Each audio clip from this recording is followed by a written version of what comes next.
ഷൊർണൂരിലുണ്ടായ കനത്ത മഴയിൽ കുളഞ്ചേരിക്കുളത്തിന് സമീപത്തെ ഇറിഗേഷൻ വകുപ്പ് ഓഫീസിലും കുളപ്പുള്ളി ടെക്നിക്കൽ ഹൈസ്കൂളിലെ VHSC വിഭാഗത്തിലെ സ്റ്റാഫ് മുറിയിലും വെള്ളം കയറി. രണ്ടിടങ്ങളിലും അധ്യാപകരും ജീവനക്കാരും പെരുമഴയിൽ പുറത്തിറങ്ങി നിൽക്കേണ്ട അവസ്ഥയിലായി. ഇറിഗേഷൻ ഓഫീസിൽ പുറത്തിറങ്ങാനാവാതെ മേശകൾക്ക് മുകളിൽ കയറിയാണ് രക്ഷപ്പെട്ടത്. കുളഞ്ചേരിക്കുളത്തിന് സമീപത്തെ ഇറിഗേഷൻ ഓഫീസിലേക്ക് റോഡിലൂടെ ഒഴുകിയിരുന്ന വെള്ളം കുത്തിയൊലിച്ചെത്തുകയായിരുന്നു. ചവിട്ടുപടികളിലൂടെ വെള്ളം നേരിട്ട് ഓഫീസിനകത്തേക്ക് ഒഴുകി. ഇതോടെ ഓഫീസിനകത്ത് ചെളിവെള്ളക്കെട്ടാവുകയും ചെയ്തു.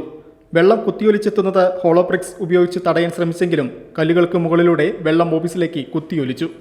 സമാന അവസ്ഥ തന്നെയായിരുന്നു VHSC സ്കൂളിലെ ഓഫീസ് മുറിയിലുമുണ്ടായത്. വൻതോതിൽ വെള്ളം കുത്തിയൊലിച്ചെത്തി. സ്കൂളിലെ വിദ്യാർത്ഥികൾ ഉൾപ്പെടെ ആശങ്കയിലാവുകയും ചെയ്തു.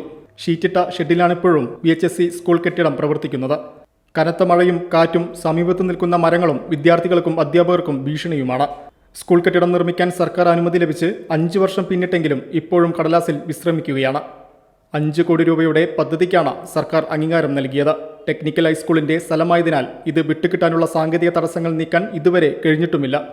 എല്ലാ മഴക്കാലത്തും ഈ സർക്കാർ വിദ്യാലയത്തിലെ അധ്യാപകരും വിദ്യാർത്ഥികളും ഭീതിയോടെ വേണം ഇവിടെ എത്താൻ. .view news. കാഴ്ചകളാണ് ലോകം. കണ്ടു തുടങ്ങുക.